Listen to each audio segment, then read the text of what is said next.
Oh, welcome back to Black Print ThrowBLKs with your boy J5 here with MC.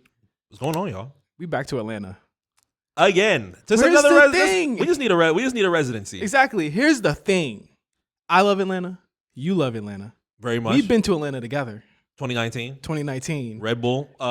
Music Fest. Red Bull Music Fest. It was when I was working there, and it was cool because it was like an event that I helped like put together. I didn't know who Lotto was at the time. That was the funniest part. Man, have we ever told the story of? Well, that was one of the. You were when you were screaming, "Lotto, please marry me!" The Red Bull Music Fest. Please marry me, Lotto. That involved us being almost hostage level driven across town. To Lenox Mall to try the very first AirPod Pros. AirPod Pros 3s have just came out. Isn't that crazy? 6 years prior. I don't know if we still have. Do you still have the video of the original test? It was on Instagram. I don't think we dropped it on Instagram. We might have dropped it in Discord. I don't know if we dropped it on Instagram. But I don't think I'll have that video. It's gone? Did I do it on my phone? Man, we were in the W Hotel in downtown Atlanta. Hey, don't reveal where, you know. Oh, we're gatekeeping hotels now? No, but people are gonna be like, yo, he's already boss nigga discounting this nigga.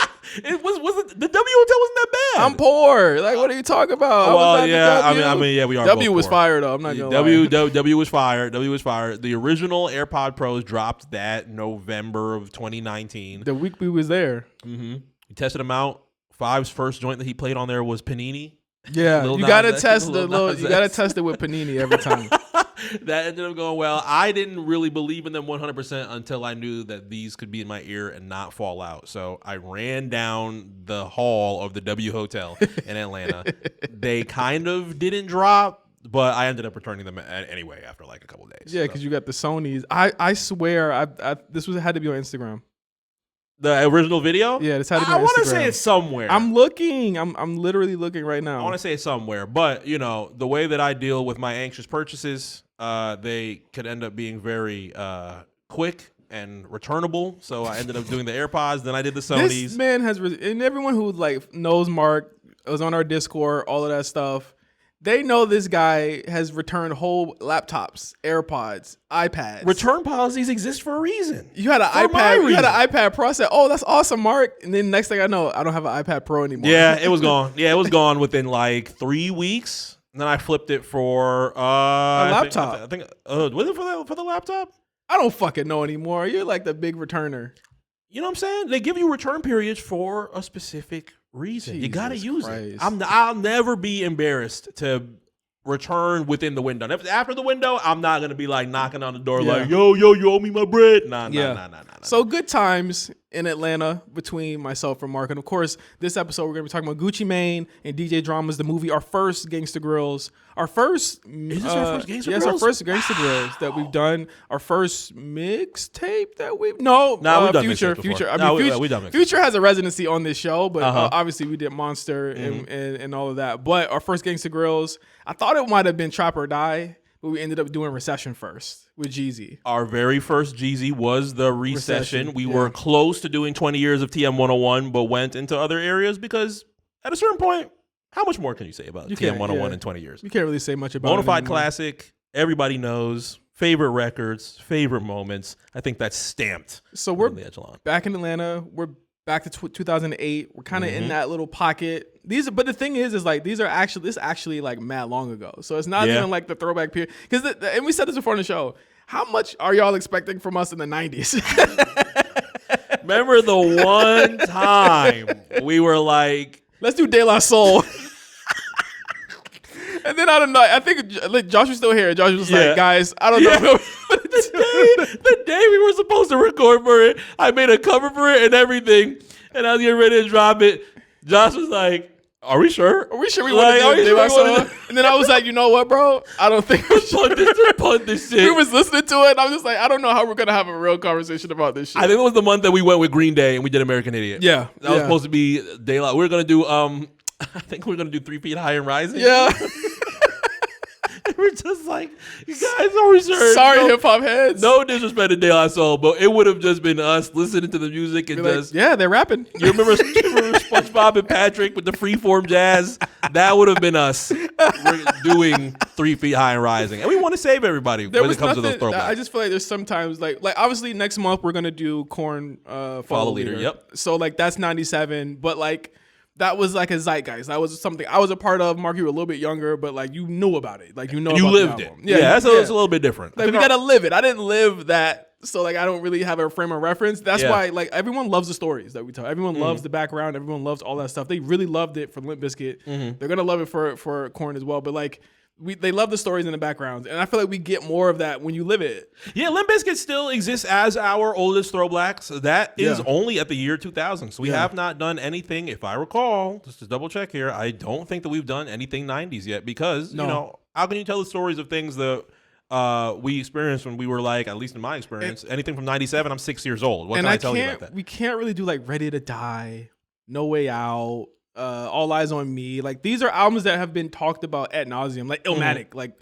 what y'all gonna get? Like I think y'all really gonna love the Purple Haze episode in December. Purple Haze episode. Like I'm ready to go all out for that.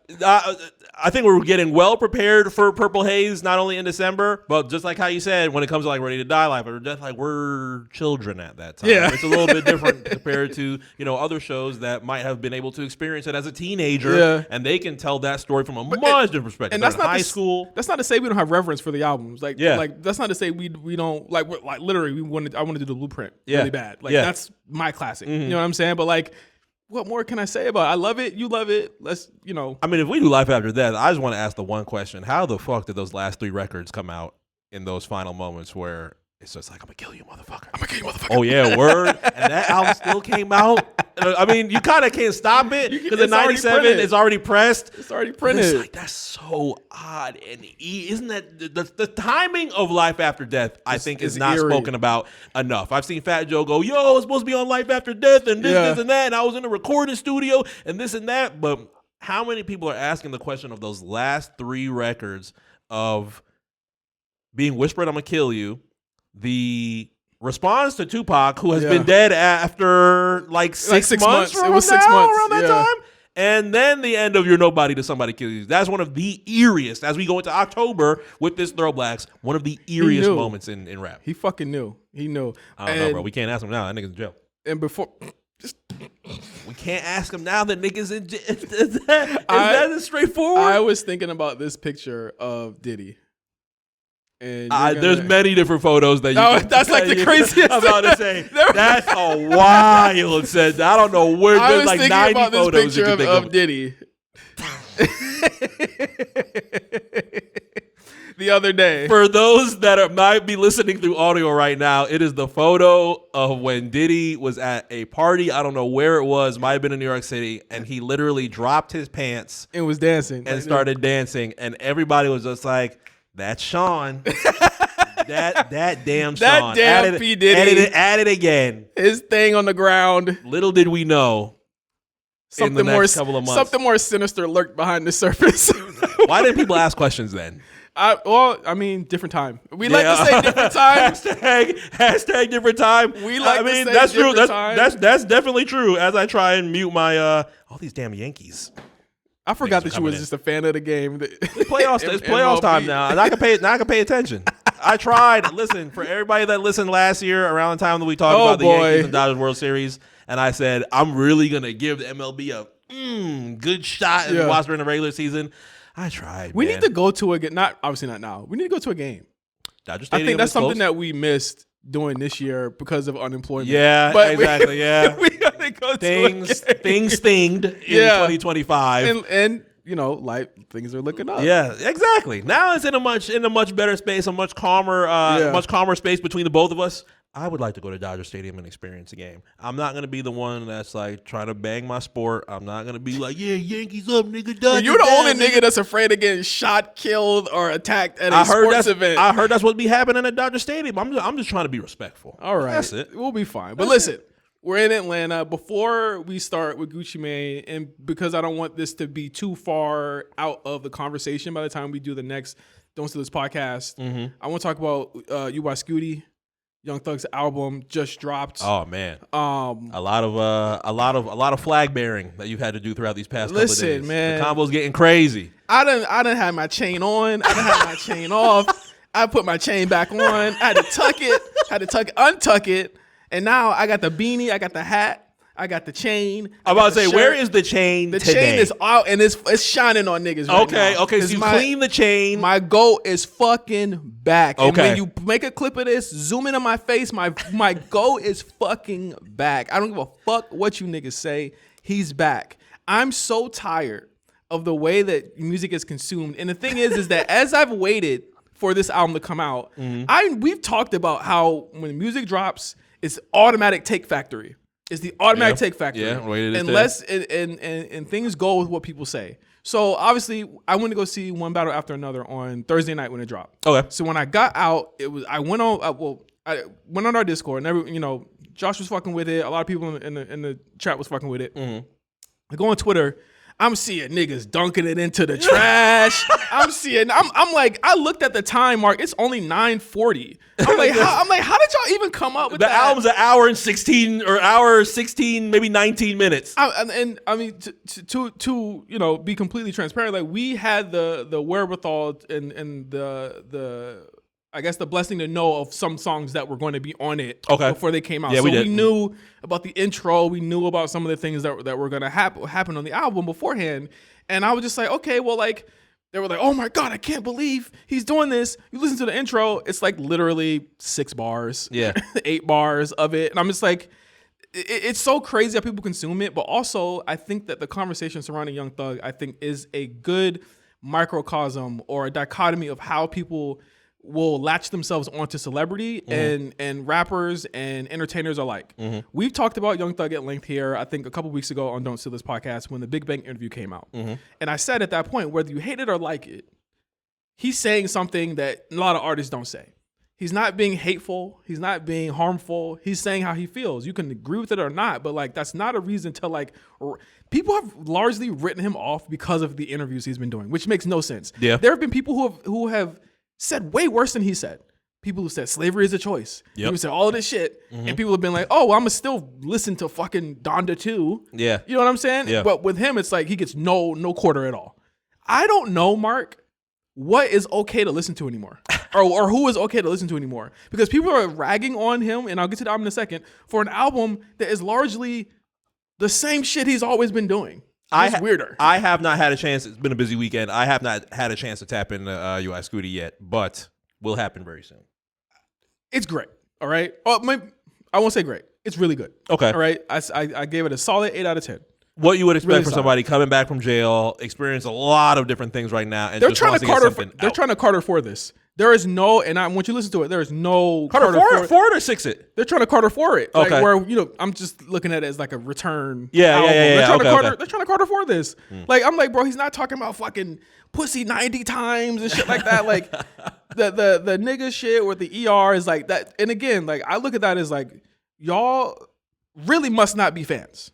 And I'm speaking directly to the people who are talking shit about it. Like I'm like Joe Budden. I don't give a fuck what Joe Budden thinks about this shit. That's the last person I want to ever review a Young Thug album. I want real fans. That's been there since 2013 and 2012 to like me. To actually talk about this album.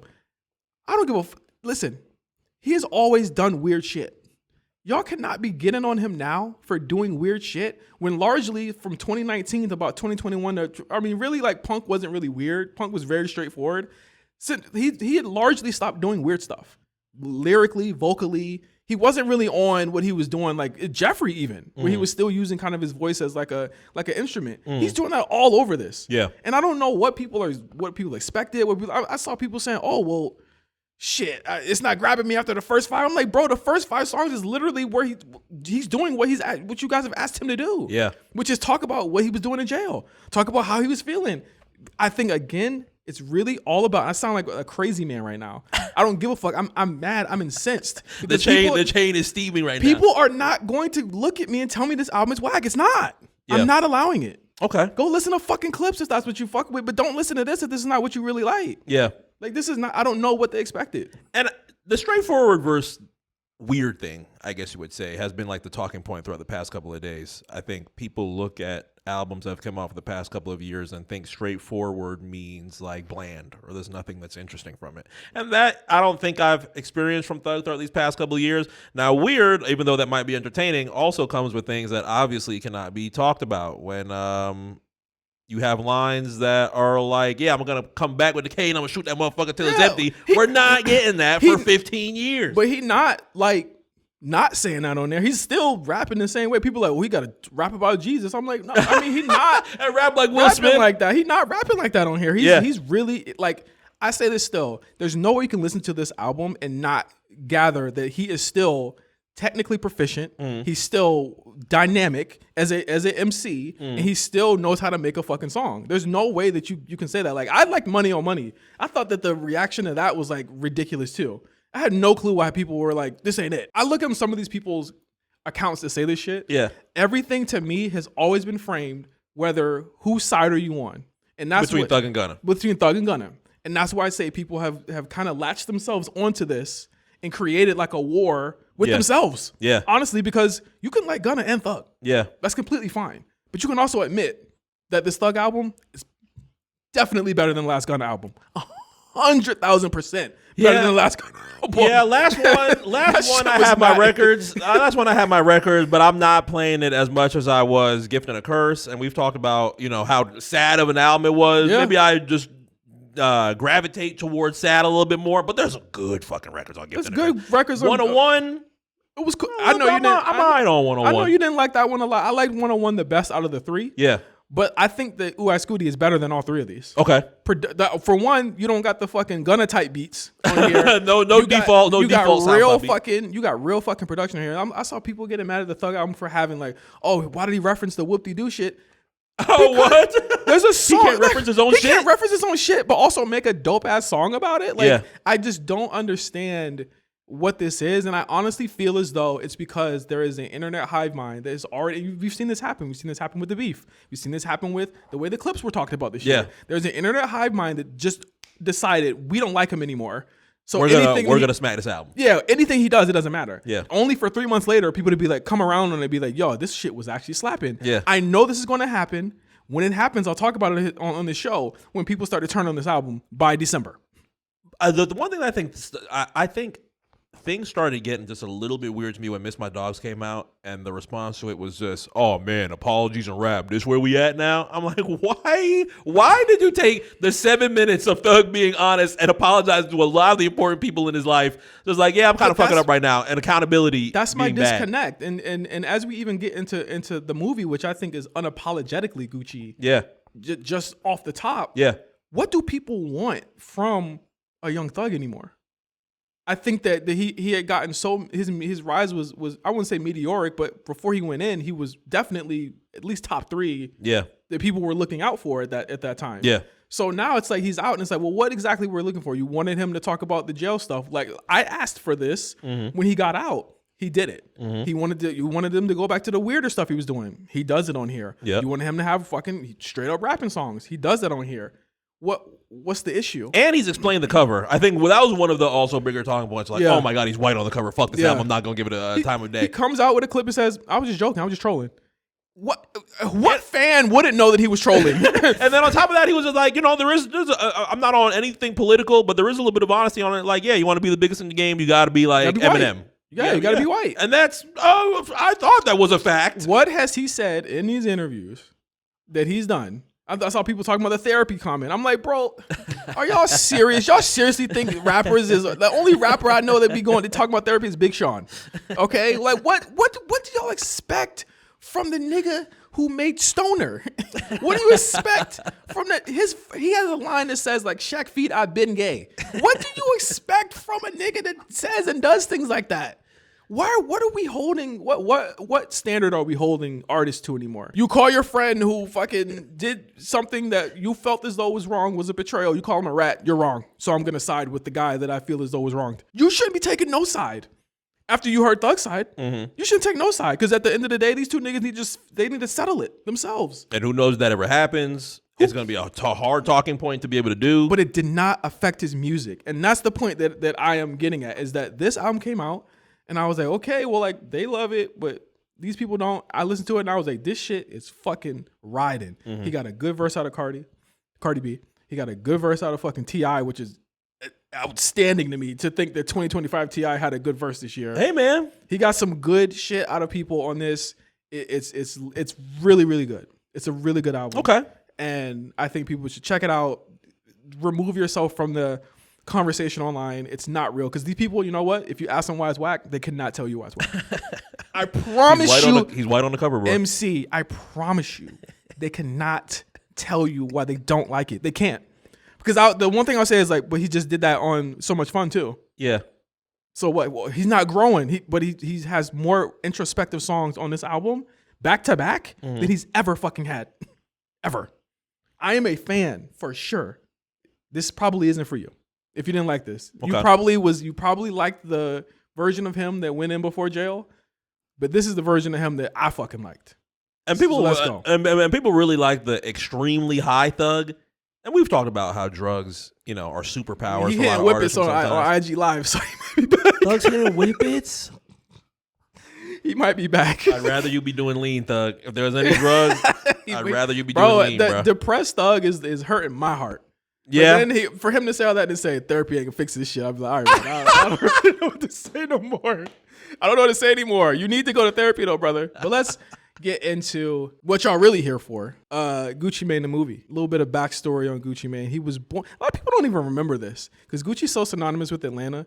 People forget that he was born in Bessemer, Alabama. Alabama, yeah. He was influenced by LL Cool J, the Beastie Boys, and Run DMC. Like you can hear that. I think you can hear that in the way Gucci raps. Yeah, he's very old school. Like I've always said this, and we're gonna get into a whole thing with Jeezy in a second here.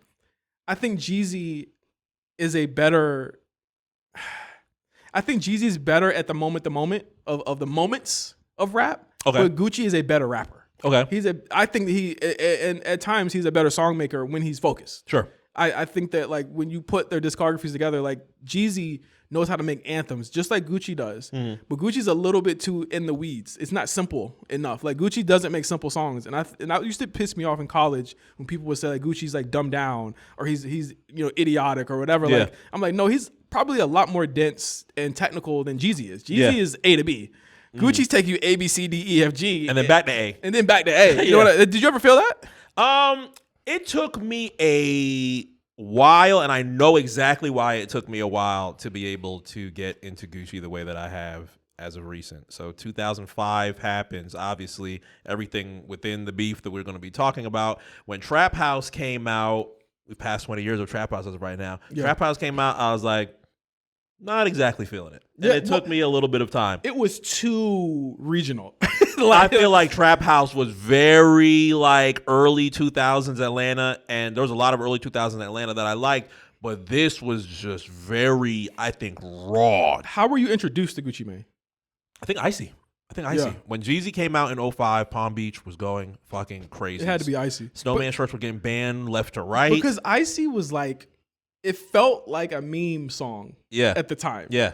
Like, because the chorus, you probably heard the chorus before you heard the lyrics. Mm-hmm. And then out of nowhere, everyone knew the lyrics. You know what I'm saying? Like, it was like you go to a club, and I was in Richmond at the time, so like Richmond wasn't as gentrified as it is now, so you still had people coming from, you know, the hoods and the East End and stuff like that coming in to Richmond to go party. Yeah. So like when we went there, you had to play Black Tea, you had to play Icy, and you had a Guccimania section where they would just play nothing but Trap House. Yeah, all of that shit. They would play it, and I was introduced to it, and I was like, this is some country shit. Of course, my ass saying this country exactly. Shit. I'm from Virginia, but I was like, he a little too country for me. Yeah. Then you see him, and it's like, what the fuck? But he was what they looked like. He was what we looked like at the time. He was what people in Alabama and Atlanta and fucking Tennessee, he's what they looked like. And he was so real and raw. And like I said earlier, he was so unapologetic. Yeah. And I heard Icy, and you know, you take him for a joke, and you know, it doesn't really seem like it's real. But like people really loved him, and I noticed that when I was in college. Yeah, and it took me a while because once the beef starts happening, then you get Stay Strapped comes out. I'm like, oh shit, Jeezy's killing this. We're gonna get the Stay Strapped. We're gonna get the Stay Strapped. But then it took like another year or so for all of that to culminate, and so on and so forth. Around 2006, I can't remember what Heavy in the Streets it was. It was a Scream tape. I want to say it was like 11 or 12. The first time that I heard Freaky Girl, I was like, oh, amazing. Shit, Amazing this is the song. same Guccimania from last year. So I started paying a little bit more attention. At that time, Hard to Kill came out and so on and so forth. And then 2007, I think, is when it started really clicking in. And we'll get to 2007 Gucci in a minute. Because he got better. Yeah. You know what I mean? Like he got better exponentially year over year. And he was just bringing different elements. But I think the one thing that stuck with me is that like he is very old school in the way he structures his verses and in the way that he kind of delivers them as well. And, you know, he used to have like the kind of snotty nose delivery, and it kind of like lightened up over the years. I wonder what happened with that, but like it just sounded like he had something stuck in his nose. And mind you, this is 3 verses, jam packed of lines. Snotty nose on most records. Maybe it was because his teeth. He had the heavy gold. Them gold teeth looked heavy as shit in his mouth, bro. Like that, the gold in his mouth made Gucci kind of who he was at the time. Like, that was it. Like so, he was introduced to rap by his half brother Victor. If you've read the book, I don't want to like go too much into it because I really think that his autobiography is really good. It's a good book. It's a good book. It's one of the best books I've ever read, especially the parts with Jeezy in it. The one thing that I've noticed from the Pimp C documentary or autobiography and the Gucci one is that they were not fans of Jeezy and how he was acting. They are not fans of him. And the thing that was always crazy to me is that they both have the same story, but different ways to telling it about how he acted and the type of person he was. And I was just like, man, if this is coming from 2 different people, this is probably true. That's why I always felt not necessarily felt away, but when he said, "I'm forgiving you, Pimp C," on my president, and Pimp C was dead, I was like, would he care? Why are you gonna? You forgive him? The Pimp C's in the ground. What is there to say at this point? Yes, like Gucci was given the name Guccimania. It was a nickname that was given to his father, who was not in his life. He was called the Gucci Man. Yep. And I guess he just added the Mane to it, and that's where it came from. He used to come up, obviously, you know, doing his dealings in the streets, but also he had a penchant for rapping as well and doing poetry. I didn't realize this or know this, but like. Or really remember this, but he actually was in college for a while, and then he got caught with some drugs. He got a scholarship and all that. Hey, computer science. Having Bales in computer science is pretty fucking crazy. Electronic dope. You know what I'm saying? But after he was kicked out, he was introduced to Big Cat, who helped rappers like Kaya become stars back in the day. Florida legend. And he released viral hits like Black Tea, which was the response to White Tea from them Franchise Boys. It was. Do you remember the video to Black Tea? I actually don't. I just remember Scrappy just yelling all over the entire chorus. Yeah, like Black Tea, but that was like a mixtape. Like it was one of those mixtape songs where like, and I don't know if you ever had this phenomenon where like you don't really know whose song it is. Yeah. Until like later down the line, somebody gets the rights and it's like, oh, it's Guccimane's song. Yeah. Like I didn't know it was Guccimane's song when I first heard Black Tea back in 05. You thought it was just some random people. I mean, back then, it was like mad niggas on it. Exactly. You could have a complete record that you thought was one person because it was labeled that way on Kazaa or LimeWire.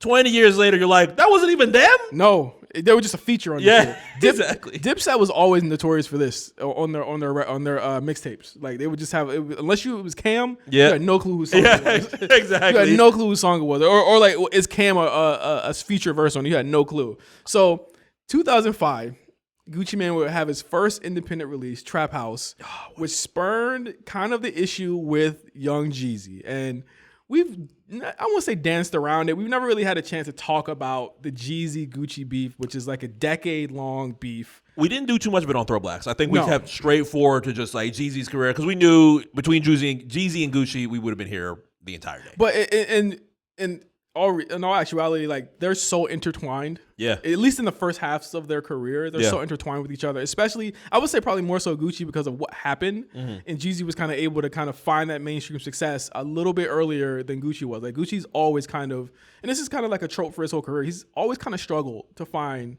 that mainstream success. Yeah. Even though mainstream artists will always attribute to him being like the GOAT of Atlanta. Like if there's like an Atlanta Mount Rushmore, like what like where are you putting Gucci, or who's on it for you? And where are you putting Gucci in that if we had to rank it? It's gotta be Jeezy and Gucci. It's gotta be. I mean, you can't put both of Outkast on there, but I wouldn't want to have one over the other on there, so that makes it kind of difficult. T.I. I think is very important in the areas of Atlanta for me specifically. Yeah. because I've seen how huge T.I. was in those early 2000s. Who would end up being a fourth? This is difficult, man. There's just too many people to pick. If you want to go down the lanes of like your Pastor Troy, I would not doubt you in that case. Pastor Troy is very huge in early Atlanta. If you want to go Ludacris, you can go Ludacris. There's many different artists. You want to go Future, you can go Future. I think Futures has to be on that list. Exactly. There's too many generations of Atlanta hip hop, whether 90s, the aughts, or the 2010s, that you could choose from. It makes it insanely difficult. I was trying to make it difficult for you by telling you to rank it, and you dodged it like a senator. No. Like a senator. Hell no. You think I'm gonna rank? Yeah, I'm gonna do it. I'll rank it. Okay. I'll do my rank right now. I think number 1 on my Rushmore, Future. So we're going. Left. I'm gonna rank it. Furthest left. Yeah, so I'm Future's on the furthest left. Future, Gucci. Okay. Tip. Okay. 3000. So 3000 over Jeezy. That's 4. Yeah. That's it. Yeah. Okay. Yeah. Okay. Or 3000 had no album. That's why I don't like breaking them up. It's either they're both going to be there or they're not going to be on there. I'll put Jeezy on there. Okay. But Future to me is undisputedly number 1. Okay. Atlanta artist of all time. Yeah. There's no denying it. I think T.I. was there. I think Future just sped past what people had ever expected of him. Absolutely. Like 15-year long reign, multiple number ones, sometimes week, back to back. I would have never thought of that when Rax came out. Yeah, like no one would have ever thought that he would have reached the heights that he reached. When Rax was out, but he's up there. He's number 1. Gucci, I think they shouldn't turn their nose at it because Gucci is the one who influenced the number 1 guy. Yeah. You know what I mean? Like the number 1 guy is directly influenced by him. Exactly. And I think you put your influences there. The reason I can't do 3000 because I feel like I needed that solo album. And that wasn't the flute.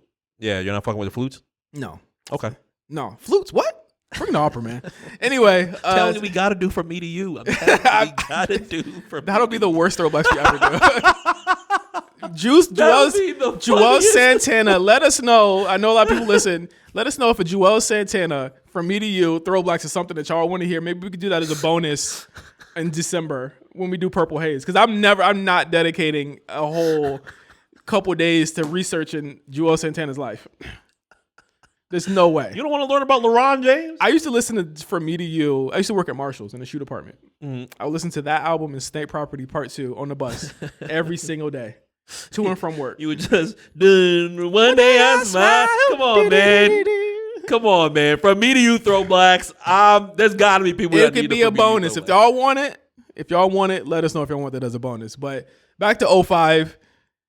Trap House comes out, but obviously there's the issue of Icy. Icy's a huge fucking record. Yes. And at the time, it was actually charting. It had a video. It was on countless BET lists and countdowns at the time. But there was a tricky situation of, and at this time, let's just say like Jeezy was a lot more entrepreneurial than most. Yeah. He was on Boys in the Hood album. He had his solo ventures, and he had this song.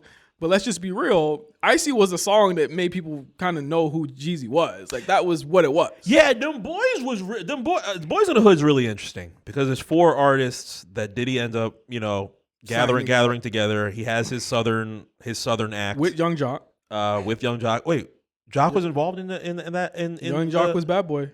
Oh yes. But he wasn't in the group. But he was exactly. He was part of Block Entertainment. Yeah. Wow, I'm so fucking old. Oh my God. Block Entertainment. So Boys in the Hood was very interesting because them boys ended up being so fucking big that it felt like, and maybe it was just based on me and around the time that I heard it, it felt like that was like 2 months max. Until Jeezy was like, all right, I'm out. I'll see y'all later. Again, some of them, I remember them saying, some of them in the group felt the way about that. Because it was just like, he got if it's taking too long to luck up, bring it back. Bring it back. He made sure he had, and again, that's why I say Jeezy has moments. Yeah. Where it's like, it's bigger than anything. Yeah. And he's the biggest thing on the song. Yeah. No one talks about anything else on them boys. If I was Jody Breeze with Big G, I would be pissed. Like, damn, we just got here. Exactly. And then they had to replace him with Gorilla Zoe.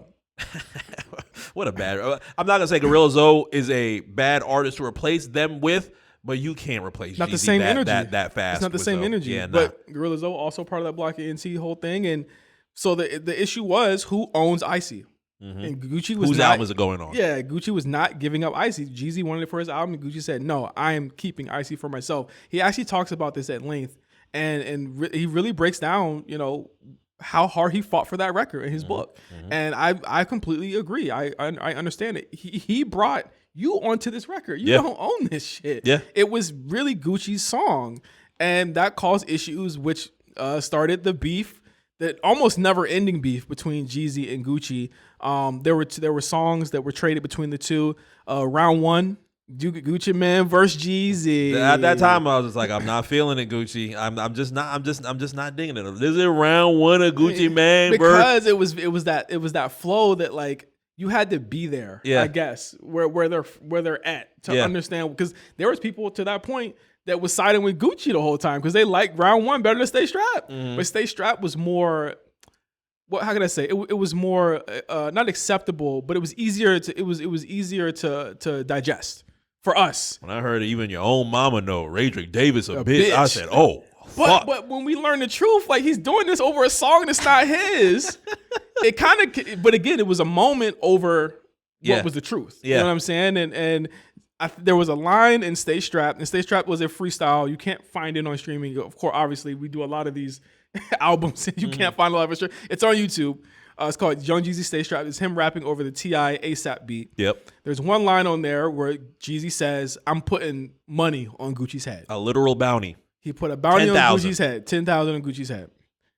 You should know that back then you don't really do things like that. I don't think people would do that today. No, because there's just way too many crazy people. Yeah, way too many crazy people. That would get exposed within like 20 minutes. Aggregators are grabbing it. Oh shit, $10,000 for Gucci's chain. Who wants it? Yeah. Eye emoji, eye emoji, eye emoji. We didn't have that back in 2005, but it was still a really big fucking deal, I'm sure, towards the locals of Atlanta, because you hear Stay Strapped and you're like, yo, anybody can get Gucci's chain. I'll give you $10,000. $10,000 is a lot. That's a lot of money for people that are starving. Today? Shit. Oh, just for 15. Inflation? I mean, yeah. How much is that in 2025? $15K at least. That's a good couple bands. That's a lick. So that line was taken serious. And one day, Gucci was kind of drawn to a house by a stripper. Stripper calls up Jeezy's homeboys, one of them being Pookie Loke. They go over to the house. Gucci Mane tries to escape. He ends up firing shots during his escape. And he ends up shooting and killing one of the men, Pookie Loke, who passed away, one of Jeezy's associates. Very tricky situation there. I remember this being announced, and I was like, holy fucking shit. Gucci Mane is charged for murder? Like, literally a year in. Like, literally, he just got here. Yeah. He's charged for murder. Yeah. He was charged for murder, I think a week after. It was like September 9th. I think we're on the 20-year anniversary of that, actually. Close to it, yeah. And Gucci, actually, they had dumped the body of Pookie Loke at an elementary school, I believe.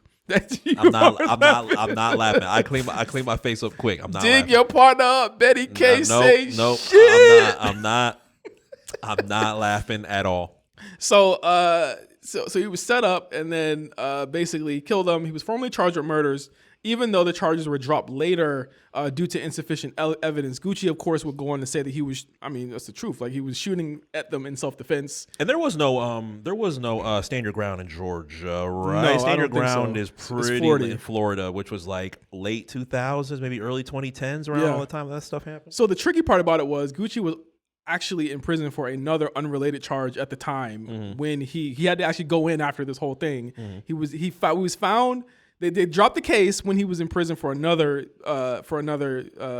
crime, and he was still in prison for the whole 2005. He wasn't able to enjoy it. And this is a theme. We're actually not going to get to the biggest period of him going to prison during this, because this happens after the movie comes out. He goes right back to prison. Just too many fucking eras of Gucci. Yeah. Exactly. Too many fucking eras of Gucci. And that's a positive thing. I think the 2008 arrest leads to the ice cream cone Gucci that we get in 2012 after that. So he gets out in January 2006.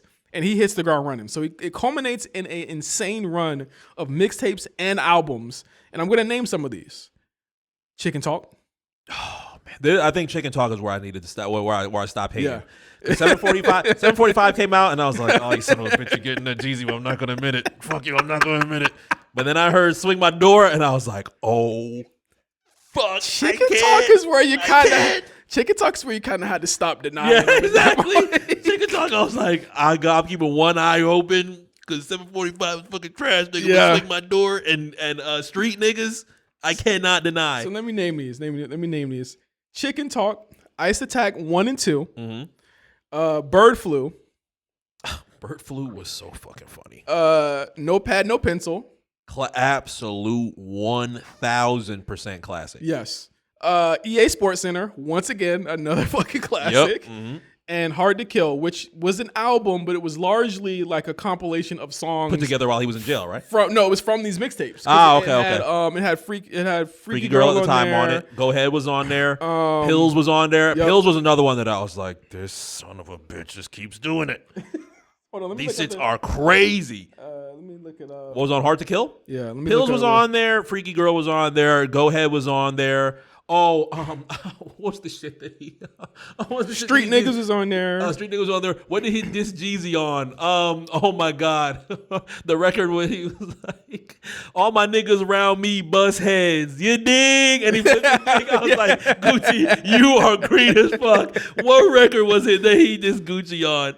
Was it? Hold that thought. Hold that thought. It was Hold That Thought. Hold that thought. Yes, Hold That Thought. Is fucking and you hilarious. dig was a Jeezy mixtape anthem at the time in 06. And he dissed him on. But a lot of the and again, this was primarily produced by Zaytoven, who was coming up around that time throughout that entire crew. Yeah, so a lot of the songs on Hard to Kill was there, but later on in September of 2008, Gucci would link up with DJ Drama, who was kind of having a moment, or more than a moment at that point, because he kicked it off really with Dedication 1, followed up with Dedication 2 in 05, when Gucci's kind of, buzzing. But ever since Gucci had been away, he had dropped mixtapes for everybody. Oh, yeah. Yo Gotti, Pharrell, everyone at that point. And at that time, they finally linked up. But the issue was with DJ Drama was that he worked with Jeezy on Trap or Die, Can't Ban the Snowman, I Am a Street Dream, all of these tapes. Just amazing mixtapes. Classics. If you've never heard them, please tap into all three of those tapes. That made Drama like a huge household name. On top of the dedications at the time as well. Yeah, it was them two. They made it for him. Exactly. Yeah. Drama was a household name by the time that the movie came out. Not mentioning the fact that I brought it up as my personal 9/11 in 2007 when he gets popped, him and Don Cannon, for bootlegging mixtapes, and that literally changes mixtapes, at least in my opinion, throughout those first couple of months of 2007 until things kind of calmed down and Drama was able to come back and start a new career a little bit. It changed music because I think that was probably like the kickoff of a domino effect that started streaming. And mixtapes becoming more albums with original music as opposed to a lot of freestyles. So that also changed a lot of things, and we saw that going into those late 2000s. And truly, I mean, the movie is all original music on there. But so this happens, and you start to kind of feel the energy between Drama and Jeezy become a little cold in 2008. Turns out, and we'll talk about these two artists on here, Drama was working with Law the Dark Man and Willie the Kid. Two people who are not even from the South, by the way. Law the Dark Man was in Wu-Tang or some shit, wasn't he? Was he involved with Wu-Tang? Yeah, I think Law the Dark Man was involved with Wu-Tang Clan. And isn't Willie the Kid from Philly? Yeah, he's from Philly. Yeah. So they were together. So I guess they were managing Drama at the time. Yeah. And they got to an altercation with Jeezy's entourage, and Drama and Gucci just completely broke up. So Drama starts doing tapes.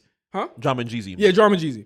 So Drama starts doing tapes with Gucci's enemy or Jeezy's enemies. Yep. And that culminates in the movie Guccimania, the movie. This was heavily hyped because this was the first time he had worked with anybody on that other side of Atlanta. Yeah, exactly. Which was a controversial topic, not only in Atlanta, but also to Jeezy. And we heard multiple different reasons as to why, if you were to even look at a interview that came in from Jeezy in 2009, where by that time the movie is already out because the movie's out in September of 2008. September 18th. So around 2009, you get continued issues between Jeezy's camp and Drama's camp. Drama is a much different artist at that time because around the time that he's with Jeezy, you know, he's a mixtape DJ. He's not really doing too much. Now, since the FBI ended up popping him and Don Cannon, now Drama's looking at himself a little bit differently. At this time in 2006, 2007, you have DJs like Khaled that are now dropping full projects with artists that you're stacking 5 or 6 artists on a single. It's blowing up. It's being huge. Drama ends up doing a part of that and starts dropping his own albums. Gangsta Grillz, the album, drops in 2007.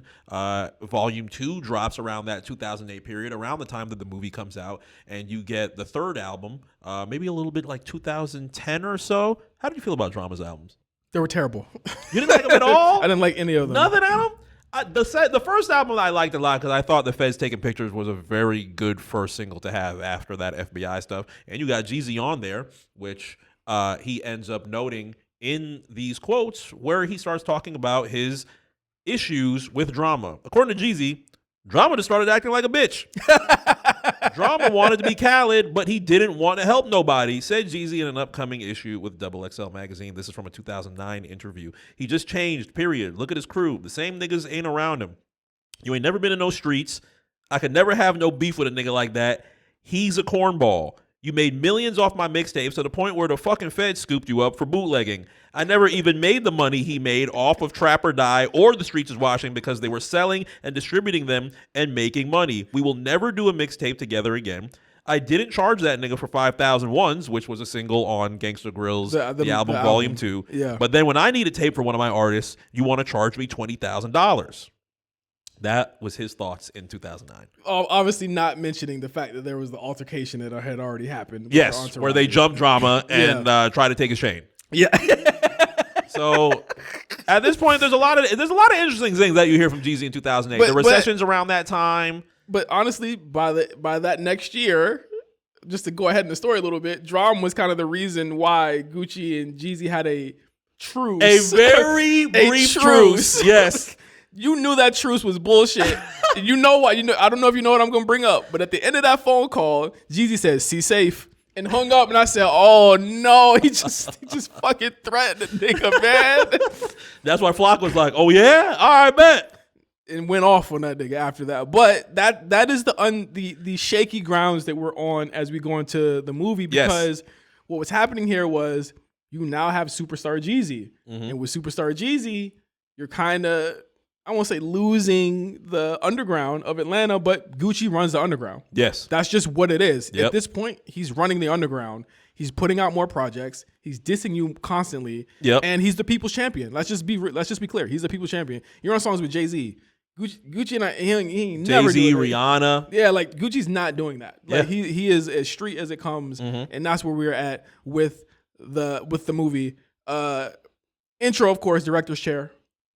For whatever reason, it's missing off streaming. It's missing off streaming. I had to go to YouTube to listen to it. Yeah, just like how with Gucci Sosa, those intros and interludes are missing off the DSP version. I don't know why they didn't want to clear just Gucci talking. It's not like there's instrumentals over it or anything like that, but there's some weird stuff. Yeah. So we get into Gangsta Movie with Drum. Once again, there are jabs at Jeezy throughout this whole time. I don't know how we got to the beef era of our ThrowBLKs, because there's like having to bring up all of this beef shit is just crazy. I think the last 3, there have been a beef in all of them. Limp Bizkit, 9 Inch Nails beef. Yep. King.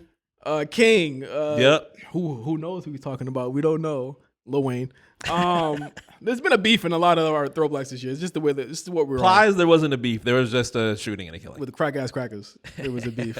Oh yeah. With the judicial system. There we go. So Drum says on this, so they told me, Drum, get back in the streets. He said, I'm back in the streets. That was easy. That was easy. I was like, yo, Drama is great as hell. Guccimania, DJ Drummer Boy affiliates. Gangsta Grillz, you pussy nigga, back on Magic dealership. I busted brick just like the inside of a coconut.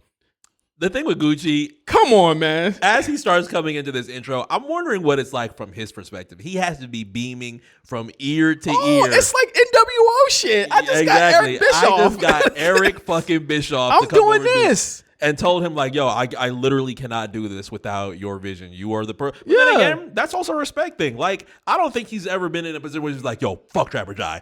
Yeah. Fuck. He's never said it. Yeah. Like, I know for a fact that this has changed Atlanta to a degree. You are a part of that ingredient. I would not say that that was just 100% Jeezy. It is drama and it is Jeezy. Yeah. I need part of that drama to be able to now make my own class. Even though I have classics in my own right with Superstar J. You need a Gangsta Grillz. Because at the time, the Gangsta Grillz is going to catapult you to superstardom. Yeah. And again, like I said earlier, Gucci, his rise to superstardom is very slow. Like, I could honestly say, Mark, I feel like he really gained mainstream success in 2016. Like, that is what I can truly say. And it's pretty fucking crazy. Yeah, Everybody Looking was it. That was where he kicked everything off. Mm-hmm. And he'd already been in the game for 10 years. Mm-hmm. So, like, again, it's timing, one, but it's also obviously choices that Gucci made. But you can see him trying here.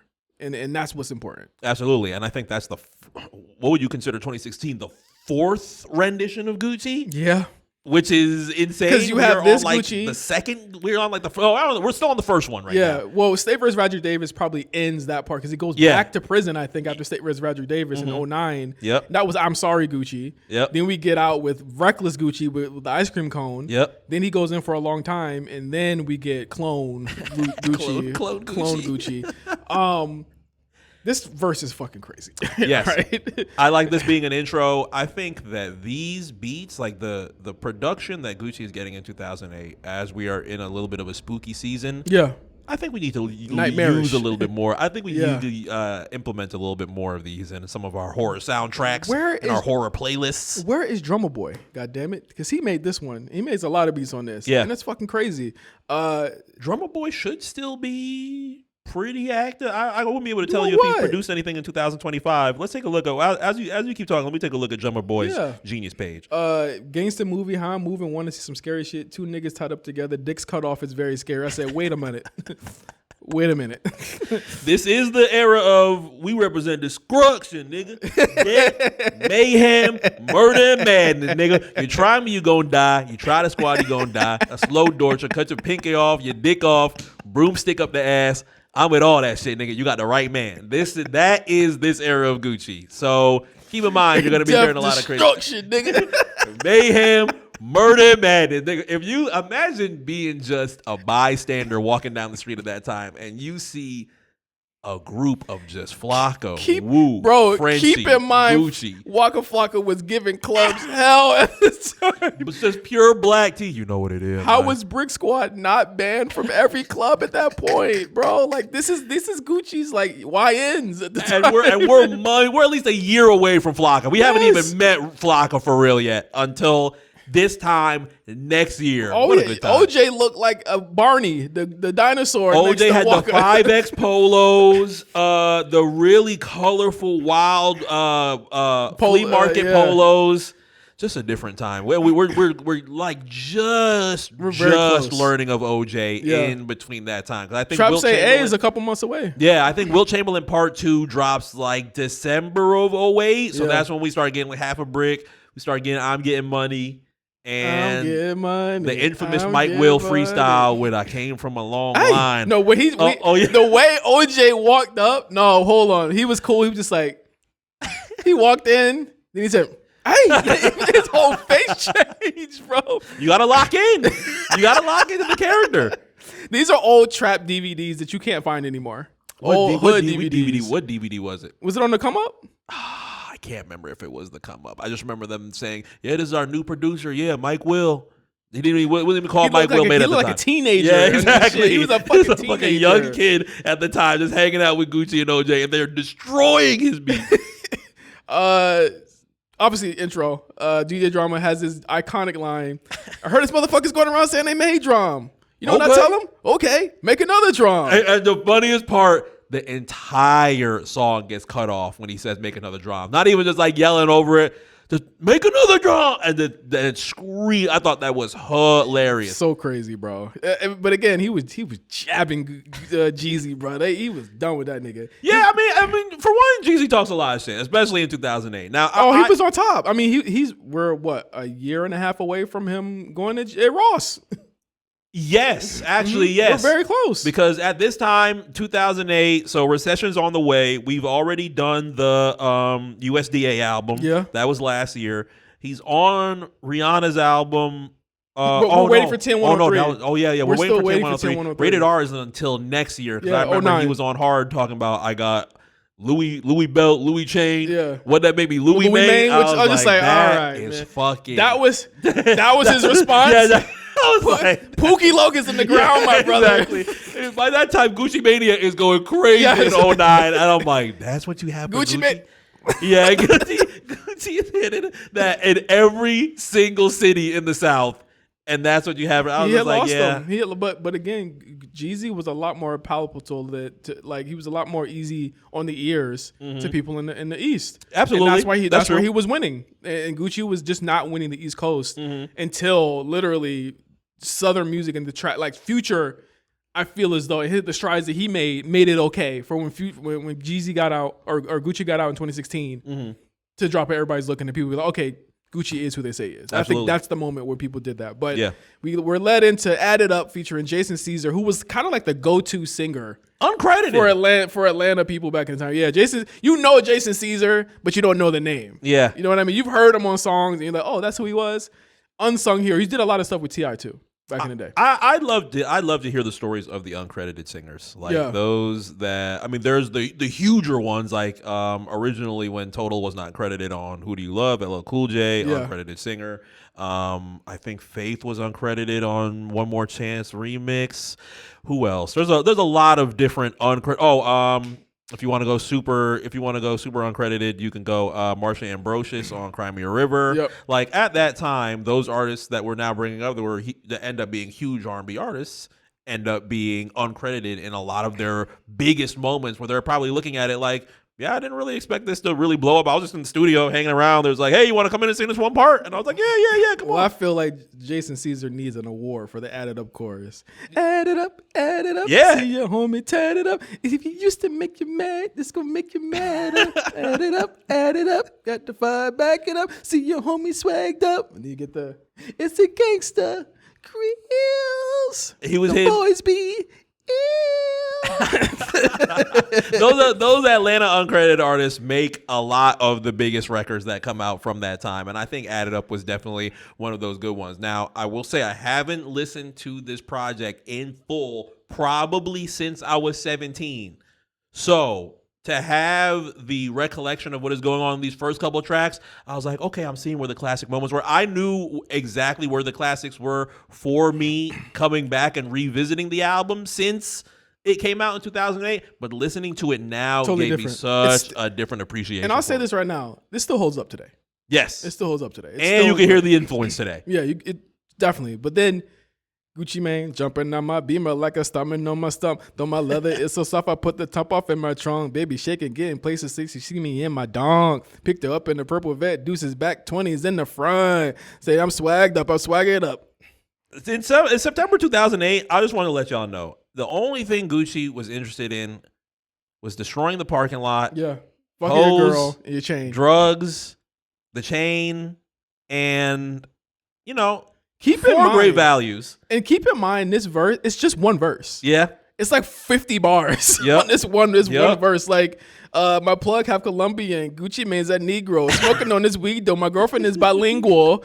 Like, he knows how to carry, like, the syntax is where it is. Like, M6 drop top, Beamer shit from Germany, outfit from Sicily, my bank account in Switzerland. Literally, so I see the entity. Gucci made the businessman to tell me what the business be, bitch. My casa is colossal, swallow water with the bottle hollow. Shout out to my boy, Rock All Baller, no tomorrow. I love when he starts doing those, when he swallow did on Colors. Auto did it. And he was, some roly-poly, same color as guacamole. Yeah. When he gets into that, I'm like, I love those cases. I listen to this, and same thing I was talking about UI SCUTI. How could you say someone can't rap when literally nobody does this shit that this nigga's doing. And it's funny because like you'll go listen to Future in a minute. He's doing the same shit. Yeah. But this is bad. Like, get the fuck out of here. This motherfucker Gucci is that man. Okay. Listen, 50 bars, he kills it. At this point, if like you're denying, and I came around to Gucci on this tape in particular because of songs like this, where I was just like, holy fucking shit. Like, he is fucking ripping this shit. Yeah. Because he's not rapping on this like how he was rapping a year ago. Exactly. He got better. Yeah, because on No Pad, No Pencil, a little bit slower is like, it's just another time in the East Atlanta 6. Just a young nigga on the earth selling bricks. Yeah, it's a little like, bit different compared to what it was. The enunciation is there. Like the pronunciation is there. And it's like, oh, he's actually like improving. And I think he made a concerted effort to get better because he had that competitive streak to him. And he wanted to beat Jeezy, man. Yeah. He wanted to beat him. So we get Jason Caesar on the end. If you're listening to this, it's the movie. It's Gangsta Grillz and the Iceman Gucci. Put the cars up, put the sound up, call the bars up for the gangsters. I thought it was hilarious to call him the Iceman because he's definitely like, I'm still not letting go icy, nigga. This is mine. You can be the snowman. I'll be the Iceman. And then we get to Feeling Myself. This is a very hard song for me to recite. I thought you were gonna go production wise because I was just like, this shit is loud. Yeah. Okay, this song is loud as shit. I listen to this song with my wife in the car, and I always feel bad for her ears because I'm just like, this song is loud because it's like, yeah, I'm like, you gonna take it to the full octave here? Yeah, yes, they will. Yeah.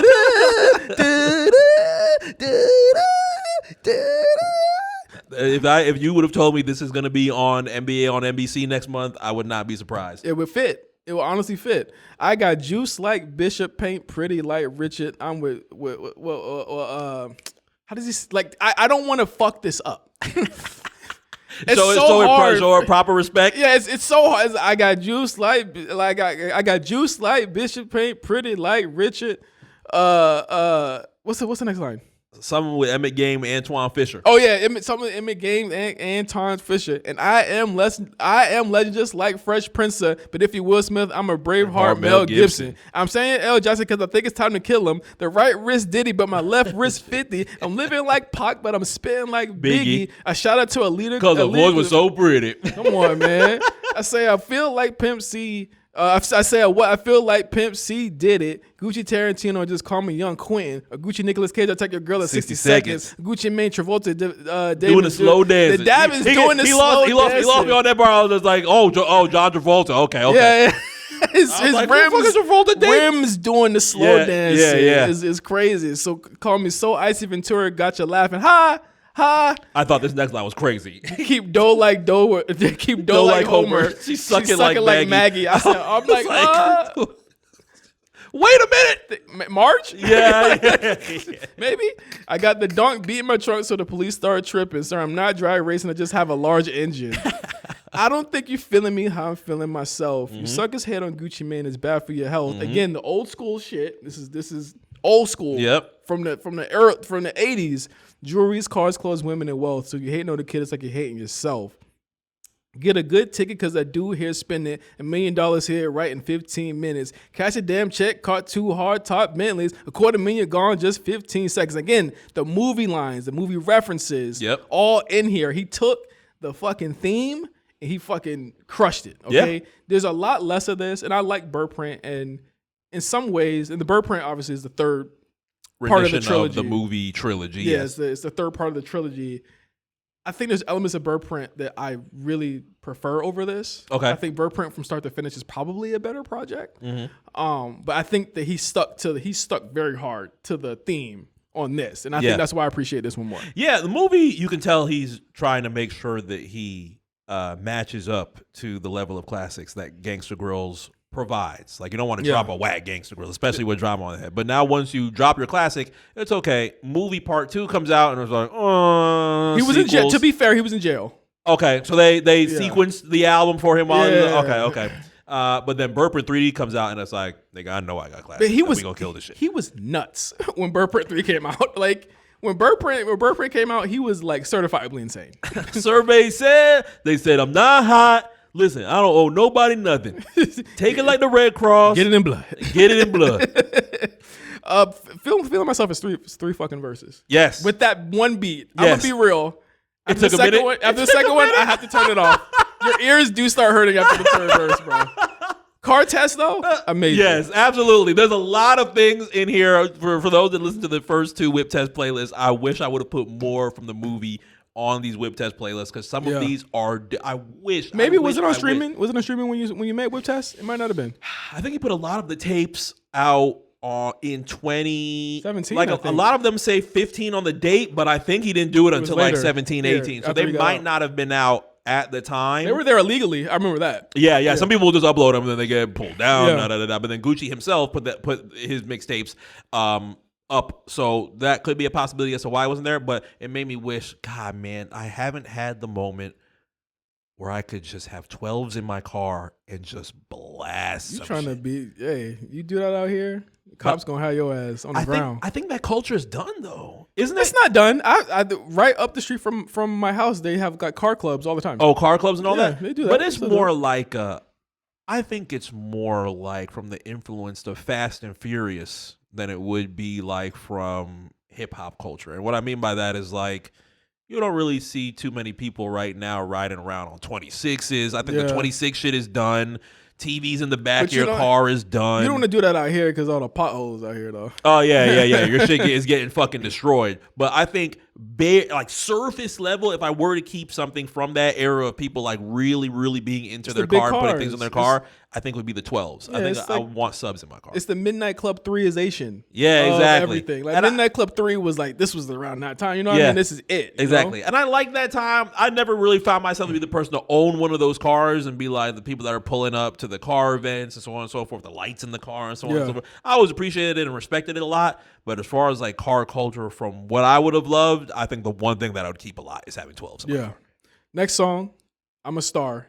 This is the one that people back in college would be like, this is why he's whack. What? Yeah, they would be like, this is why he's whack. Wow. This is where it starts like really kicking. This is where the tape starts really kicking in for me. This is the one where, but obviously like he's doing the weird shit. Yeah. Is again, the elements of UY SCUTI to this are just so parallel. They're so parallel. They're so dense here. It's like, this is the weird shit that like you guys are saying you're not liking right now, which is a fucking lie because it's actually good. So I'm a Star.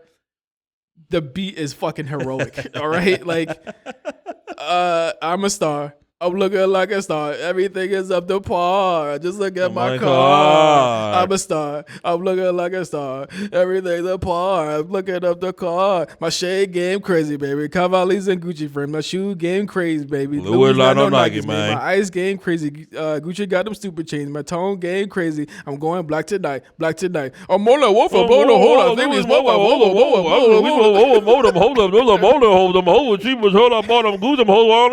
Like that.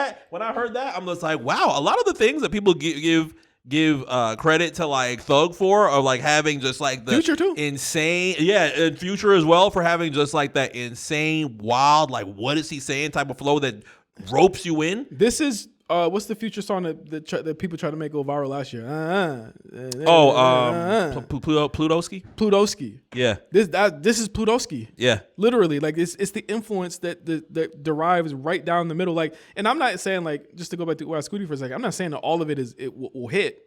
The hit rate for this, we like it. A lot of people don't like this song. You know what I'm saying? The hit rate for this might not be, always hitting. Yeah. But he tried. You know what I'm saying? And no one's trying to do shit anymore. I even look like if we were speaking of Future, I even look like a radical of how difficult it was to just hear that first verse of out of that lane, out of bed. Hold up. It's the weirdness of Gucci. It's the weirdo-ness. He's like gleefully proud to be a fucking weirdo. Yes. And that's what I love about this song. It's very hard to decipher what he's saying on this song. But that ends up being some of the best parts of it. Buick Regal and Asian Bows and Border Crest. I'm selling dope at Tesla Cold where Michigan saying, get away from the stove. I can't get away from the stove. No. Like that, like you can't, like the Texaco, man. It's the first time we hear about the Texaco. That's why it hurts so bad. Around the time that like Nudie was really getting popping, and they would just like uppercut him about the Texaco. I'm like, damn, y'all ran. How did y'all? The circle of life. The circle of life. Why doesn't Nudie like Gucci? I have no. I've never really tapped into that beef. I don't know if it's because Maybe he buys the clone ideas. Like, man, you ain't the real Gucci. Real Gucci would have been out here with us. Well, let's see Nudie get where Gucci has gotten. That's all I'll say. Well, I mean, that's true. Old Gucci would have open hand slapped that nigga. Am I 2013, 2014 Gucci? Am I lying? He would have open hand slapped that nigga. He would have said, all right, meet me at the Tesco then, nigga. Nigga, the Gucci was down to post up there. Gucci was down to bare knuckle brawl niggas. We know this because he said that he wanted to brawl Jeezy. And on top of that, you know what? Name your top 3 pussy ass rappers. T.I. That goes without saying. Yo Gotti. I'm glad that Yo Gotti knew he was just bullshit. Yeah, and didn't try and retaliate. I mean, you know how Gotti get down. Okay. Next song. You know what it is. I like this song, but I'm gonna be real. It was just a skipper for me the third time I listened to this. You know what? Other than drama laughing because he's laughing at Jeezy. Just completely laughing over the record. Yeah, I'm just like, what are you laughing at, man? Like he was under Jeezy's skin. For some reason, when it's like that one person that you know is always under your skin, that was what this was. I mean, if you are going out in that time in 2008 to say, not only do you not respect the transition that I'm trying to make as an artist to stay away from feds, and then on top of that saying that you made me with those mixtapes, yeah, I'd be laughing too. He did bomb on his ass when he said, you made so much money off you got knocked by the feds. But I'm like, here's the thing. People who do Gangsta Grillz know that they're not getting...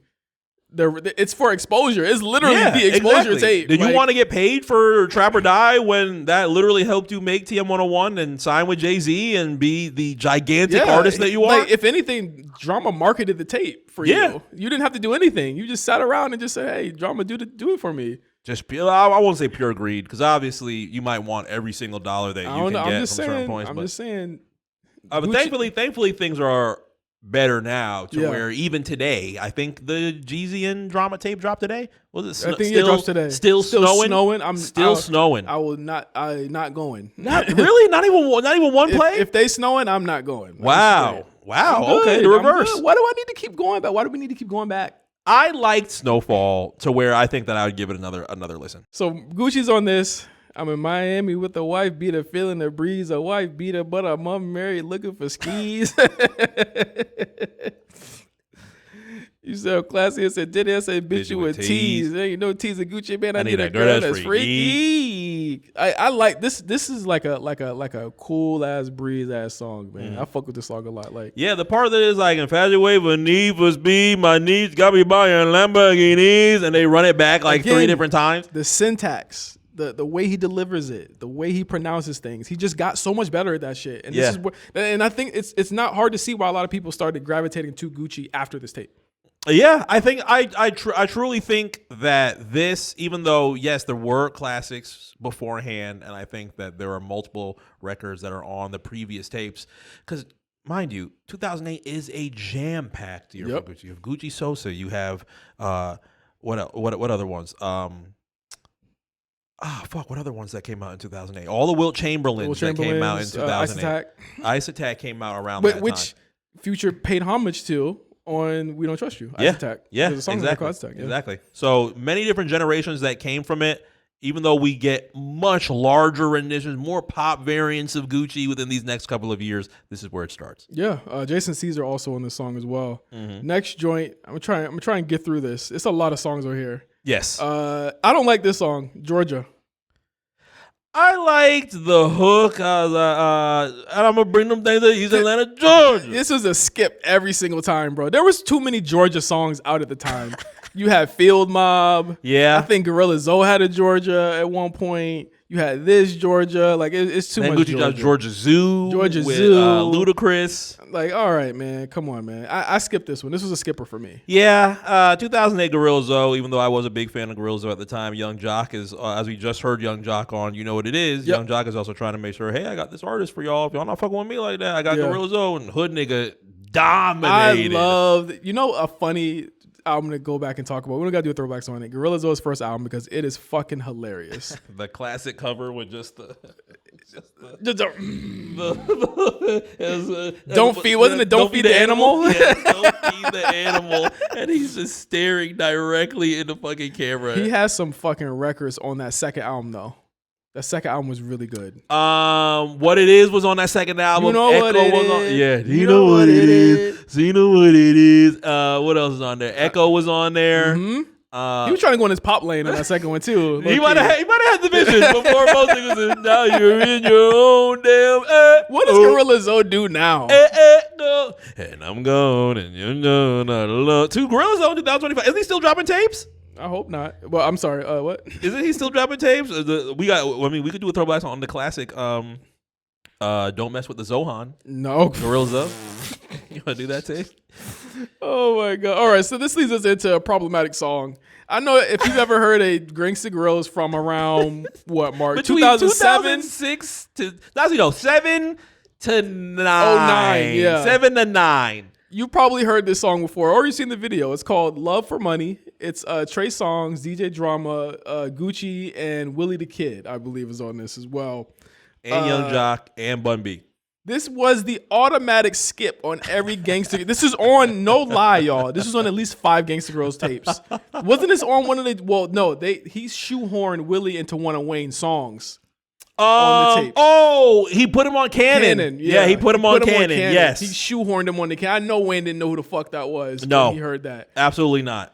Love for Money is not on that many. So Love for Money is on Gangsta Grillz album Volume 2. Yeah. It's on the movie, and I want to say that it's on another tape. The one that they would shoehorn every single fucking time was Hand on My Glock. Yeah, Hand on My Glock. Hand on My Glock was on Fab's tape. It was on Clips' tape, and I want to say it was on like 3 other tapes, 3 other Gangsta Grillz. So this brings in the issue that we talked about earlier with Willie the Kid, Lala Darkman, his managers at the time. And then being the affiliates. And that was Lala Darkman's thing with another guy. I forgot the guy's name. Willie was the artist, not a manager. So this was kind of the issue here. It was like, if you listen to this, you're like, oh, he's siding with them. He's putting them on. This song never went anywhere. It never fucking was in any strip clubs.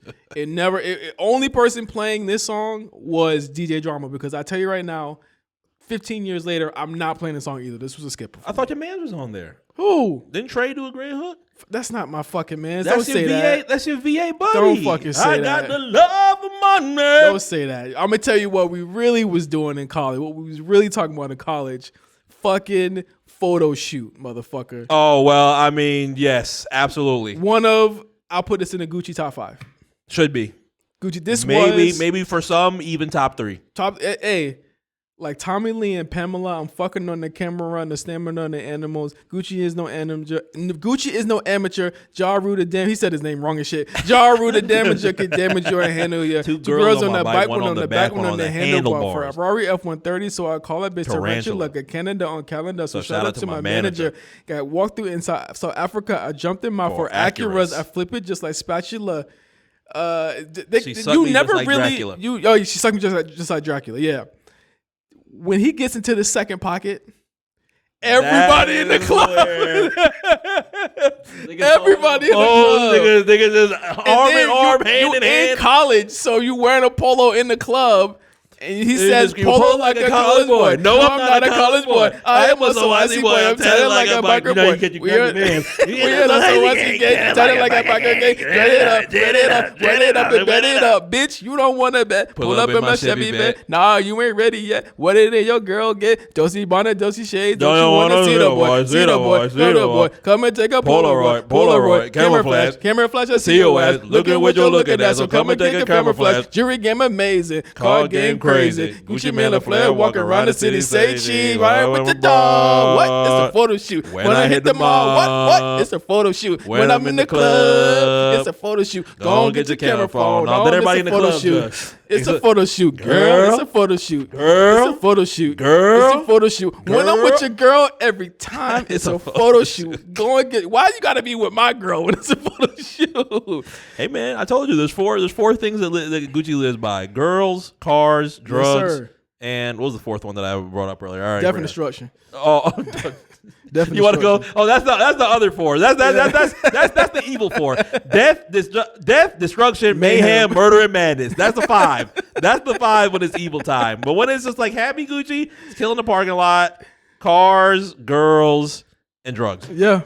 The second verse, photogenic chain man, photographic memory. I can fuck your thing, but I don't fuck hoes in the industry. That was a Gucci. That was a Jeezy diss. Oh, that was a Jeezy diss. Because with Keisha Cole. Keisha Cole. That was a Jeezy diss. That was he was every song.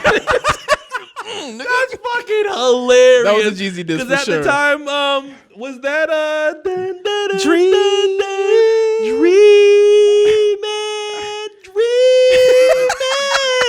And then the nigga said 3 years. Diddy was fucking her around that time, right? No. You remember when he said that on Truth? No. He did But say that. Diddy was fucking Keisha Cole while you was in love with her. I was like, come on, man. Jesus already dead. Why are we doing this? Oh my God. Guccimania Flair Soul, I see you remember me. But remember me from TV. Turning on your TV. Hip hop police say they looking after me. How you looking after me? You know I got a murder beef. Yeah, I got a murder beef for just trying to get something to eat. Me and my little lane squeeze, give a nigga break, please. Chain on Frigidaire, watches on refrigerator. I'm freezing like a polar bear. Red carpet shorty in the paparazzi chasing me. How they gonna catch me riding in a Lamborghini? Listen to this track, bitch. Here's a photo shoot. When I hit the mall. Fuck it, we doing the third verse. Fuck it, these niggas though. Me and Boosie smoking fruity. It look like a photo shoot. Shout out to my nigga Webby. My hoes independent too. Me and Shorty Low in the dually smoker Pope drove. Me and Gotti in the Benz. Man, you know we get it in. Oh, we didn't even bring up Shawty Low and Gucci with Guapaholics. Another mixtape Guapaholics was 07 also. Preview, yep. Yeah. That was 07 also. So many fucking projects from Gucci between 07 to 08. Yep. Shauna Fine, Trina Tight. I kill them girls like Killer Mike. I kill the Mike. So shout out to Slick Killer Mike. Me and Ply Chicky eye back to back and humming. So it's 10 ties double wide, 30 inches on you guys. UGK my favorite group for years. Been riding with them guys. 8 Ball told him lay it down. I did that about 30 times. And mind you, me and Ply's back to back comers. We don't have wasted for another year. Yeah, another. When he did this at Versus, I said he won. I gave him 3 points for that. This is an essential Guccimania song. Okay. Yes, very much so. Right after this, into Bachelor Pad. Bachelor. Shorty wanna actually, no, you skipped Kill the Parking Lot. Oh, I did. Let's go to parking. You know why I skipped it? Because it would be a skip, but. I listened to it and I came back around on Kill the Parking Lot. Wow. I came back around on it, so don't hold it against me. So it used to be your skip? It used to be my skip. Because I like Bachelor Pad. Oh, okay. Bachelor Pad sound like a Tales from the Crypt ass beat. Kill the Parking Lot was produced by Mike Will. Yep. So very early Mike Will here, but he said he's rapping about, one of his four Killing pillars. the Parking Lot, yeah. Yeah, exactly. This is a rare bring back on this tape too. Mm-hmm. They bring it back after the chorus on this also. This is a rare. There are not a lot of bring backs on this. Yeah, Kill the Parking Lot is not the longest record. He's not doing the 3 verses like he usually does. It's only like 1 verse. Yeah. But the way that they ran it back each time, it's just literally meant to destroy your speakers and wake niggas up in that parking lot.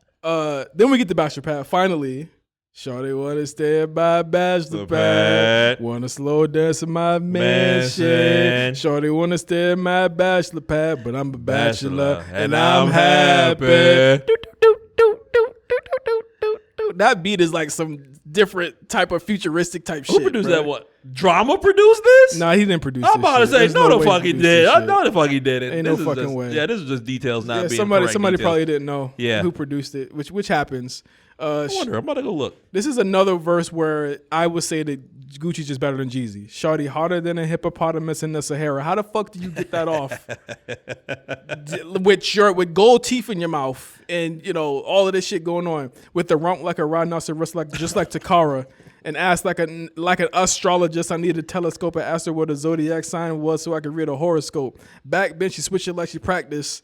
Back bent and she switched it like she practiced. She acted so I'm attacking, try to break the mattress. Been there Sexy, before. so I said, been there. You know me. She done got a load of me a freaker on my office desk. I was going to meet him. She told me to do it faster. I gave her what she asked for and drove off like my fast car. I drove her like my fast car. David Drake says in 2013 that it was produced by Drummer Boy. Okay, yeah, I believe that. And that makes me wonder, wow, I don't think, I looked it up earlier. All of the things that come up from Drummer Boy's producer labor is all of his larger songs. None of these. I don't see anything from 2025. So I'm just like, damn. I wonder is Drummer Boy still? He might. If I'm Drummer Boy, I'm owning a studio. Kind of like a Lex Luger type thing. Yeah, I will own a studio. Yeah, I'll just make money that way. Put on my plaques in that bitch. But man, just thinking about the Drummer Boys and the Lex Lugers of that time, to see how like impactful and gigantic their run was at that time to now 2025, like either being in different ventures or just doing it in a much different scale. Yeah. I'm like, man, imagine if they would have just kept at it. Yeah. I mean, I think about that and just how bigger it would have been if they would have did that. Like, yeah. It would have been better for the community. We wouldn't have people with shitty takes like today, I hope. Well, it would have saved it. It definitely would have saved it. Or slowed it down at least. Money Tell.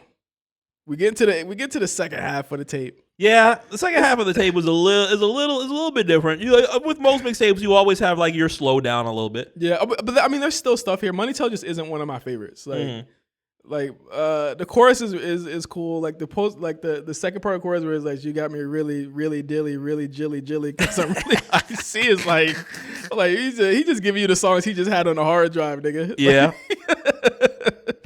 But it's not too long again. So it's like, again, my money tall as a house, my mansion tall as a building, money tall as a ceiling, money tall as a ceiling, money tall as a house, mansion tall as a building. Like, it's part of the four pillars. The 4 pillars. Yeah, it's part of the 4 pillars. Killing the parking lot, money. He threw me for a loop in the second verse when he was like, "Yeah, sorry, dude, I farted and it smelled like calamari soup." I was like, I think I should really skip this record right now just based off that line. But that shows you the high Gucci in most cases. Piss and lean, farting calamari soup. That's just the calamari. First off. Also, I would never eat. I love calamari. Yeah, like, soup form is crazy.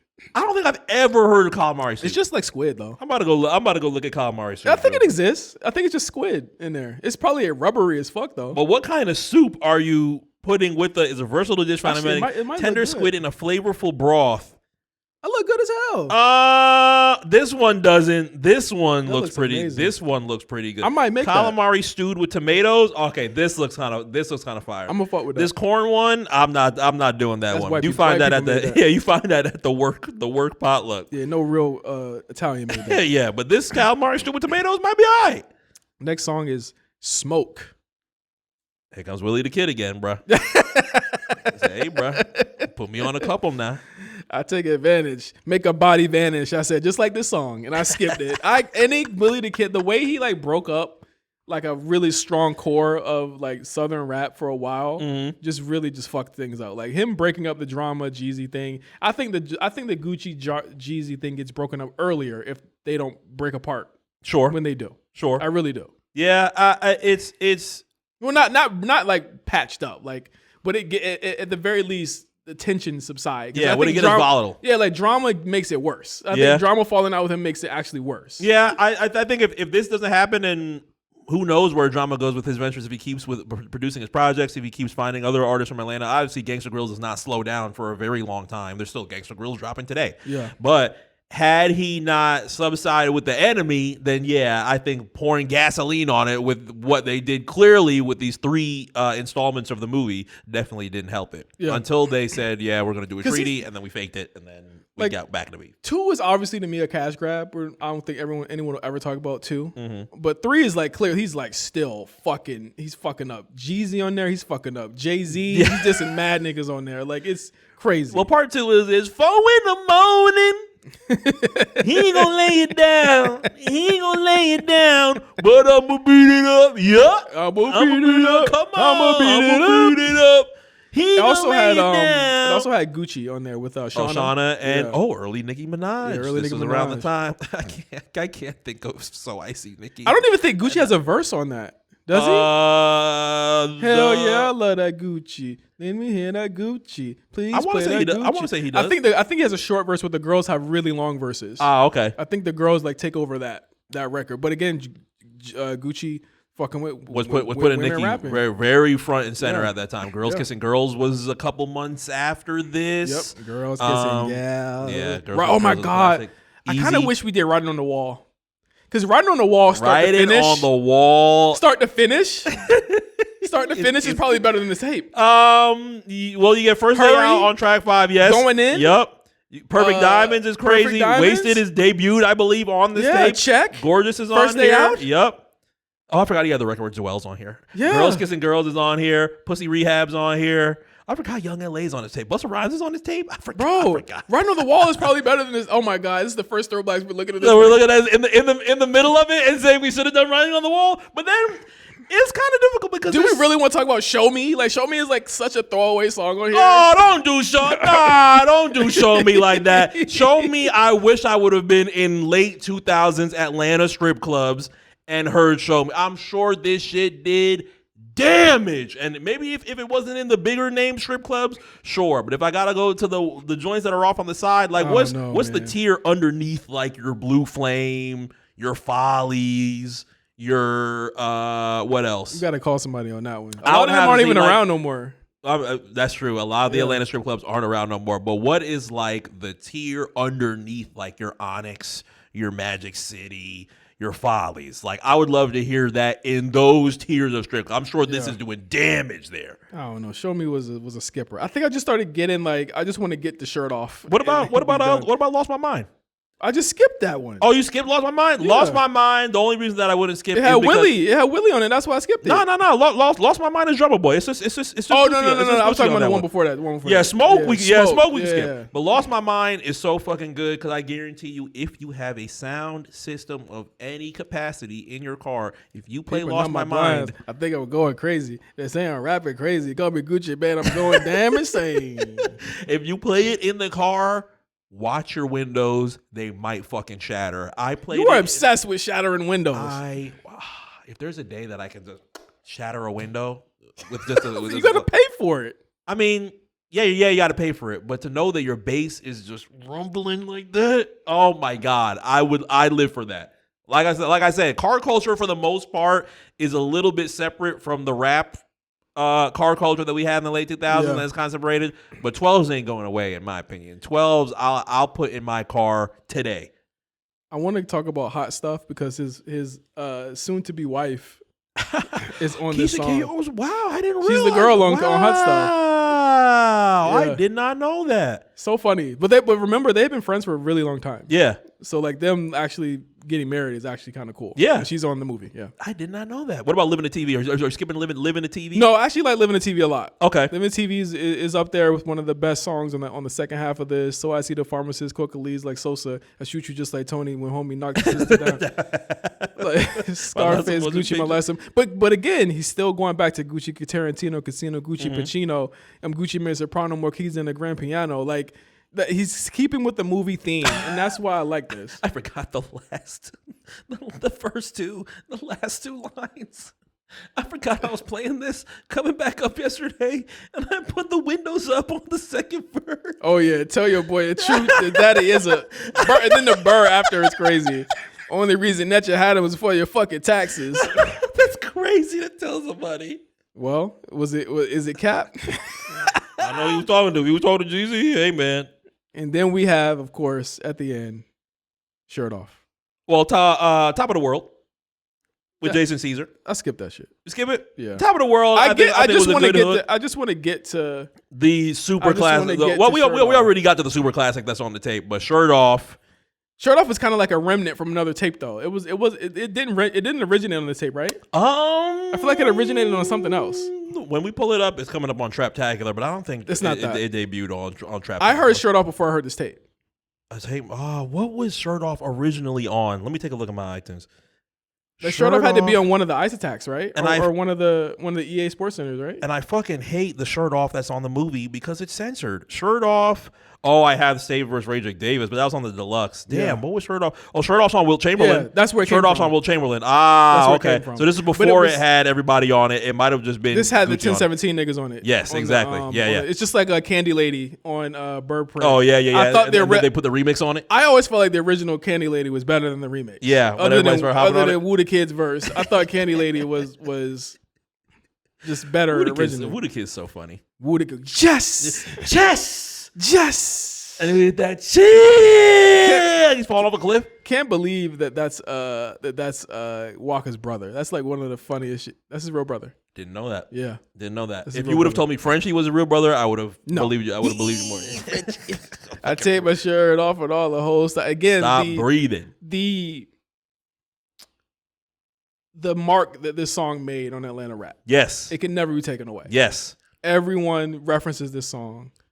Thug, fucking Cardi. I mean, that's like the highest. Probably profile. his best song in his entire career might be shirt off. Flipping that. Or isn't it called Stop Breathing? Stop Breathing, is what he called it. Like, again, this is classic Gucci. You know what I mean? I take my shirt off and the whole stop breathing. Imagine that. Take my shirt off and the whole stop breathing. So I see entertainment. God damn it, I'm freezing. My shirt off. I could just see niggas going crazy. And then you get FRENCAIE. I'm tatted up, could find me 100,000. I'm so icy, yeah. And they have 1017 all on the hook. I would have liked Gucci to be first as opposed to Frenchie and Wu being on here. Yeah, it's a little bit easier to play from that cadence, but you know it's okay. It's still 1017. It's a good way to end off the album or the mixtape. And I think that it was necessary to have it there. I think the song at this time was like it was starting to go viral at that point in terms of just where they were. And there you have it. It's the movie Guccimania. I think that I'm so mad we didn't do Writing on the Wall. So we have done Writing on the Wall instead? Because I want to just rap with you, hurry, and then I want to rap with you.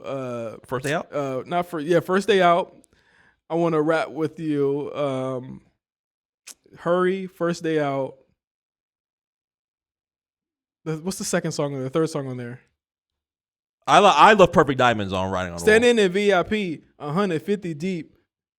100 rest with me or 100 chains with me. I feel like Mr. T. Oh, isn't that that's not Gorgeous. That's it's on Writing on the Wall. God. It's the third song. Oh, it's the third song? Yeah. It's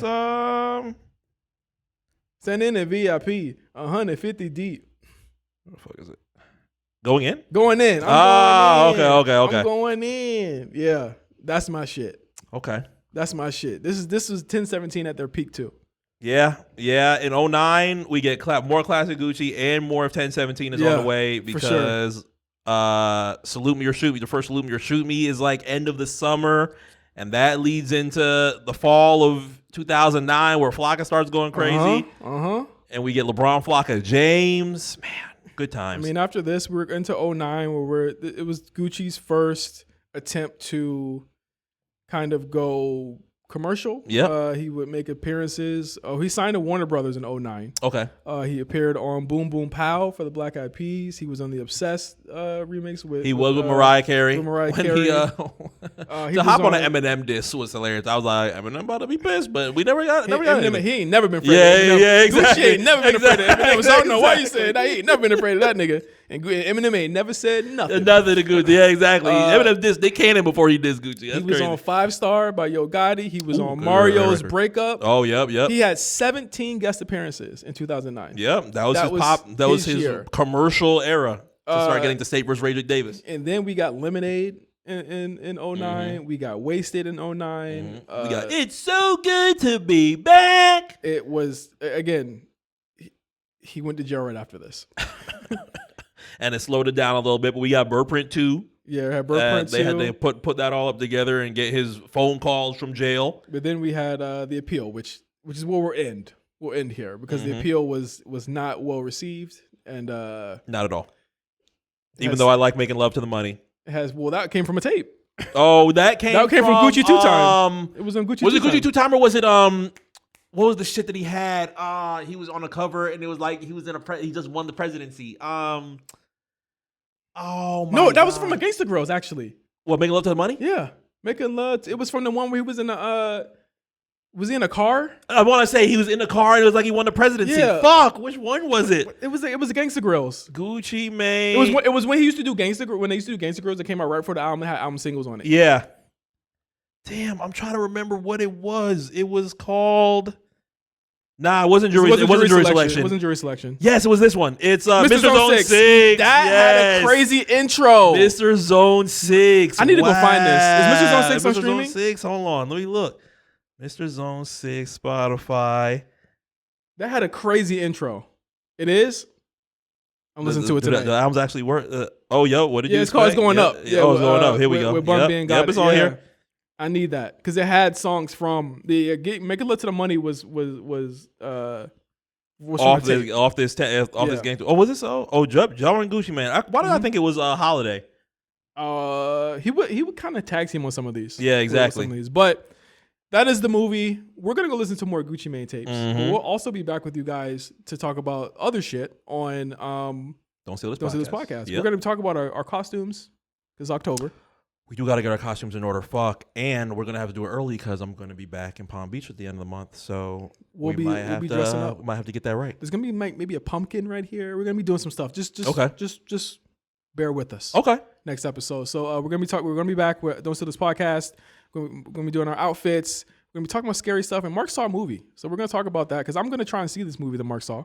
Oh, you didn't see it yet? I haven't seen it. Oh my God! Well, I didn't spoil it, thank God. But it's the one time you've seen something that you didn't see. Wow. Yeah, I want to talk about doing something for myself for once. So yesterday. we're gonna talk about him next time when we get back here. I'm gonna watch him. Okay. And we're gonna talk about it. So for MC, I'm J5. Thank you guys for listening to Don't Steal It. For ThrowBLKs. For ThrowBLKs. Next month is Corn for All the Leader.